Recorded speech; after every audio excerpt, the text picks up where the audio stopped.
Kiai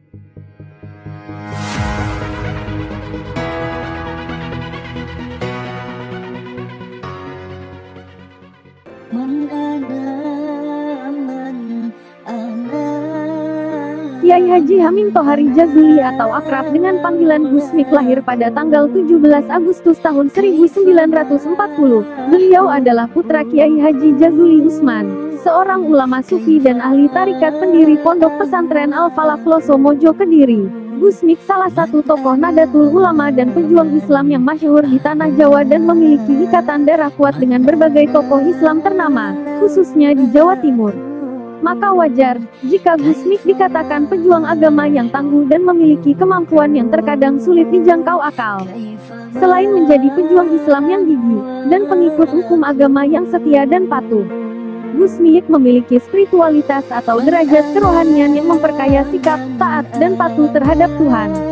Namun, Gus Mik tidak melupakan kepentingan manusia atau interaksi sosial, hablum minallah wa hablum minanas. Hal itu dilakukan karena Gus Mik mempunyai hubungan dan pergaulan yang erat dengan almarhum Kiai Haji Hamid Pasuruan dan Kiai Haji Ahmad Siddiq, serta melalui keterikatannya pada ritual Zikrul Ghafilin, pengingat mereka yang lupa.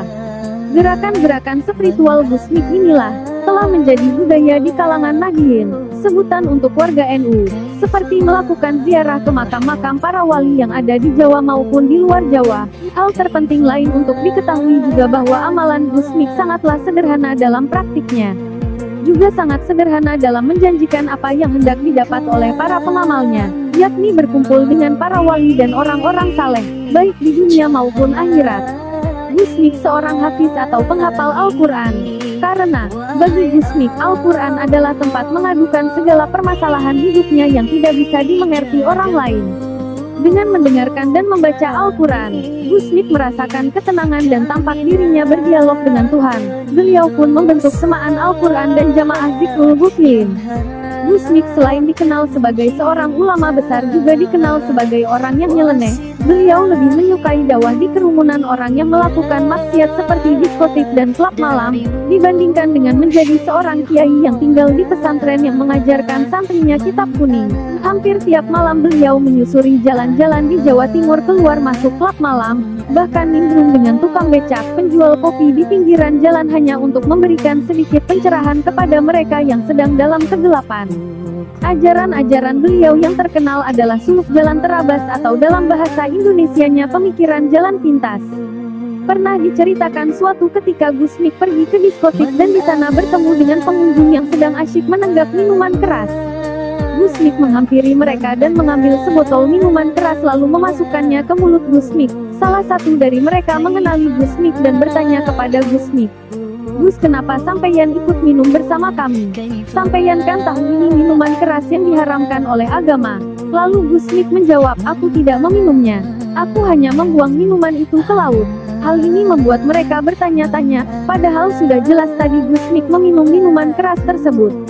Diliputi rasa keanehan, Gus Mik angkat bicara, "Sampeyan semua gak percaya kalau aku tidak meminumnya tapi membuangnya ke laut?" Lalu Gus Mik membuka lebar mulutnya dan mereka semua terperanjat kaget. Di dalam mulut Gus Mik terlihat laut yang bergelombang dan ternyata benar minuman keras tersebut dibuang ke laut. Dan saat itu juga mereka diberi hidayah oleh Allah untuk bertaubat dan meninggalkan minum minuman keras yang dilarang oleh agama.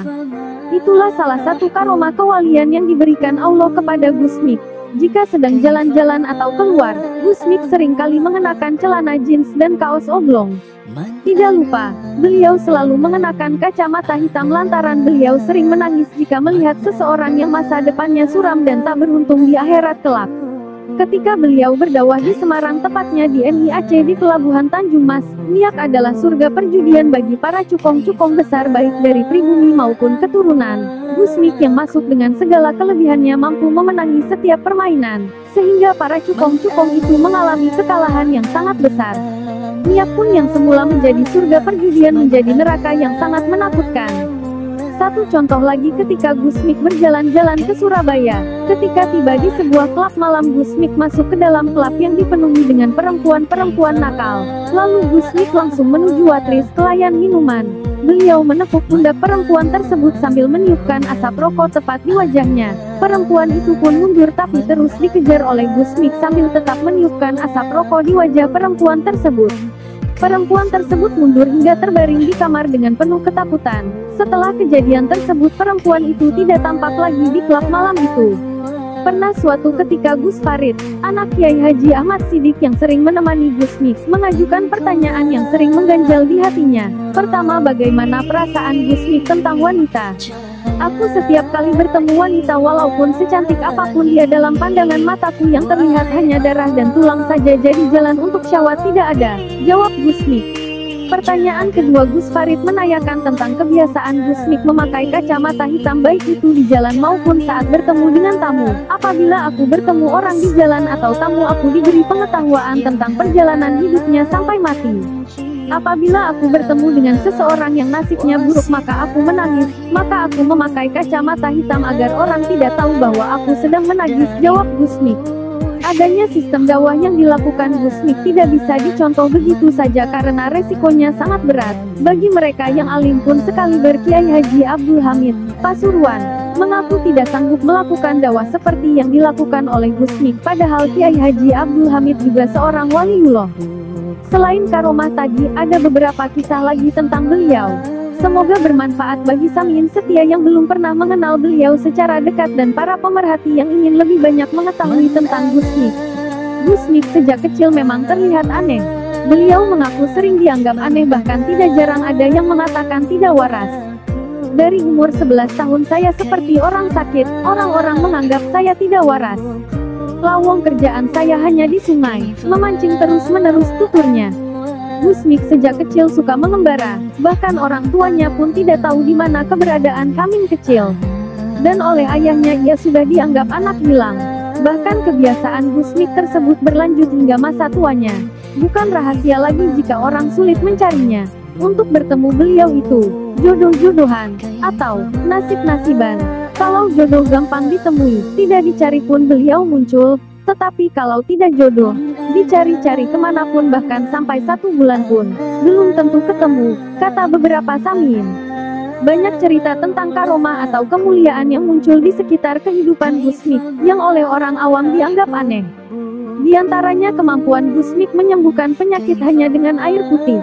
Banyak pula yang bercerita bahwa Gusmik bisa hadir di 2 tempat. Salah satu contoh cerita yaitu saat Kiai Mustain Romli, pendiri pondok pesantren Darul Ulum Jombang, dan salah satu seorang mursyid sebuah tarekat meninggal. Ketika itu sang ayahanda Gusmik yaitu Kiai Ahmad Jazuli akan berangkat takziah. Gusmik saat itu diajak ikut, tapi beliau menolak, dan memilih tinggal di rumah saja. Berangkatlah rombongan Kiai Ahmad Jazuli ke Jombang tanpa Gusmik kecil.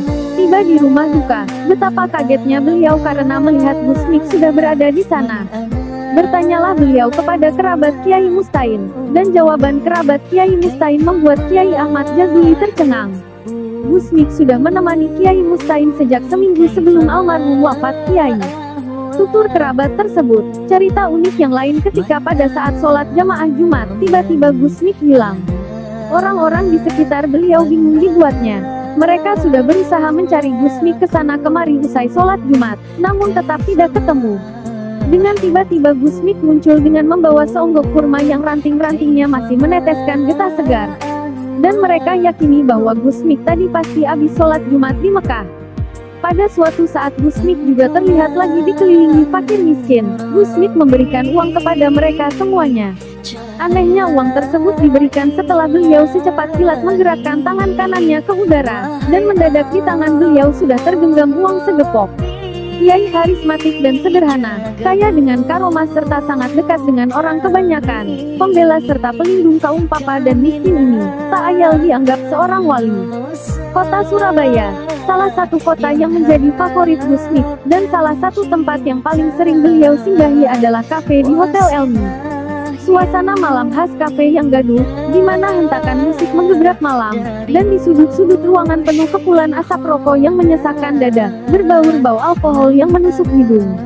Di salah satu sudut pojok ruangan kafe terlihat seorang lelaki berwajah teduh sedang mengobrol dikelilingi beberapa orang.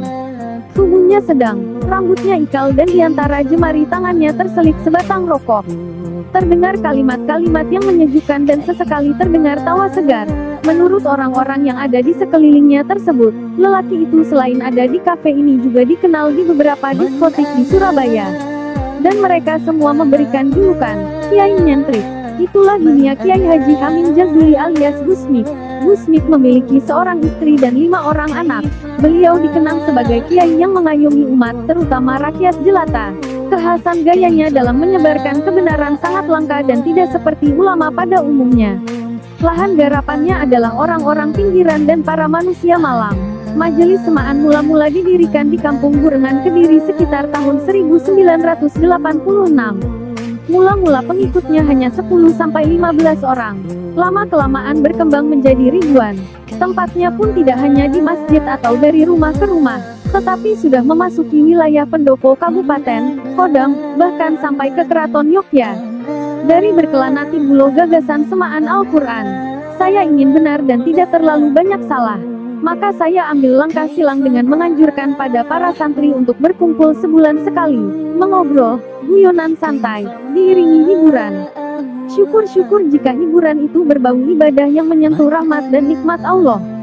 Kebetulan saya menemukan pakem bahwa pertemuan seperti itu jika dibarengi membaca dan mendengarkan Al-Quran, syukur-syukur bisa dari awal sampai khatam, Allah akan memberikan rahmat dan nikmatnya. Jadi menurut Gusmik, secara batiniah Semaan Al-Quran adalah hiburan yang hasanah, hiburan yang baik. Selain juga merupakan upaya pendekatan diri kepada Allah, dan sebagai tabungan di hari akhir. Itu yang harus benar-benar diyakini oleh jemaah Semaan Al-Quran. Orang yang mendengarkan dan membaca Al-Quran mendapat pahala yang sama. Malah dalam sebuah ulasan seorang ulama dikatakan bahwa orang yang mendengarkan bacaan Al-Quran pahalanya lebih besar daripada yang membacanya. Sebab pendengar lebih bisa menata hati, pikiran dan telinga serta lebih fokus pada pendekatan diri kepada Allah. Satu-satunya upaya untuk mengutarakan sesuatu kepada Allah menurut beliau ialah lewat majelis Semaan Al-Quran ini. Karena berdasarkan sebuah hadis, barang siapa ingin berkomunikasi dengan Allah, maka beradalah di tengah-tengah suatu majelis yang di dalamnya mengalun Al-Quran. Gusmik memang memiliki kelebihan yang unik. Beliau lebih suka memakai pakaian trendy ketimbang sorban, jubah maupun sarung. Pergaulannya pun sangat luas. Saya merasa dituntut menguasai bahasa kata, bahasa gaul, dan bahasa hati, tutur beliau. Pada saat saya masuk diskotik, kafe atau karaoke, saya hanya bisa tertawa. Saya senang tapi saya lebih tertarik pada pendapat seorang ulama dulu, kalau nggak salah namanya Imam Ahmad bin Hanbal. Kalau masuk ke tempat hiburan yang diharamkan oleh Islam, justru Imam Ahmad bin Hanbal malah bergabung dan berdoa, pada saat beliau di pintu masuk pertama. Doa beliau, "Ya Allah, seperti halnya kau buat orang-orang ini berpesta pora di tempat seperti ini, semoga engkau jadikan pula mereka berpesta pora di akhirat nanti." Semasa hidup Gusmik selalu diburu, bahkan tidak sedikit yang merelakan waktunya berjam-jam dan berhari-hari untuk bertemu walaupun sekedar bersalaman. Tamunya datang dari berbagai golongan, mulai tukang becak, para banci, santri, artis, politikus, pejabat sampai jenderal.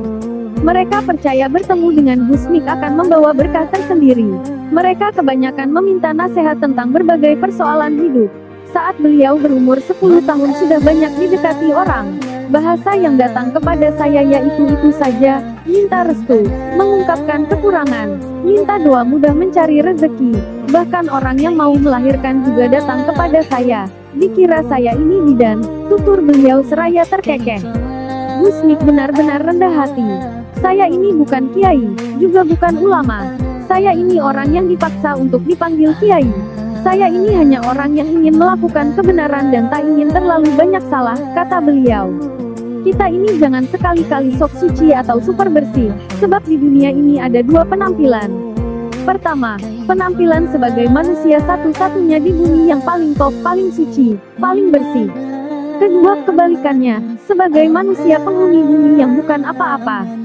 Saya ini hanyalah, insya Allah kalau dalam jiwa kita sudah tertanam perasaan sebagai hamba Allah, akan tertanam pula rasa dosa, rasa salah, rasa kekurangan, sehingga untuk memohon pengampunan kepada Allah akan lebih besar dan meningkat. Dan itu sulit, termasuk saya sendiri, tutur beliau. Selain rendah hati, beliau juga pribadi yang sangat sederhana. Meski keluarganya di Kediri, namun tak seorang pun tahu keberadaannya. Jika beliau berada di Surabaya, lebih sering berada di rumah salah satu sahabat beliau, yaitu Bapak Syafi'i, di dekat Masjid Ampel. Beliau tak segan-segan tidur di kursi plastik jebol ditemani sebuah teko kuningan berisi teh kental dan 2 gelasnya. Tak lupa asbak penuh puntung rokok kretek, karena ia memang dikenal perokok berat. Karena kerendahan hati serta tak segan-segan membantu orang yang kesusahan tersebut, bisa dimaklumi jika tamunya berjubel, bahkan pernah sampai 18 hari 18 malam tidak tidur karena sibuk menerima tamu. Karena beliau tak kuasa menolak tamu. Bahkan pernah pada saat hadir di semaan, Gusmik langsung dikerubuti ribuan jamaah. Sampai-sampai harus diselundupkan ke jamaah wanita untuk menghindari serbuan samiin. Sosok beliau yang pergaulannya dikenal luas ini, wafat di Surabaya, tepatnya di Rumah Sakit Budi Mulia, pada tanggal 5 Juni tahun 1993, dan dimakamkan di pemakaman para wali, Desa Ngadi, Kecamatan Mojo, Kediri. Tempat makam ini juga beliau penggagasnya. Semoga kita semua mendapat barokah ilmu dari beliau. Amin.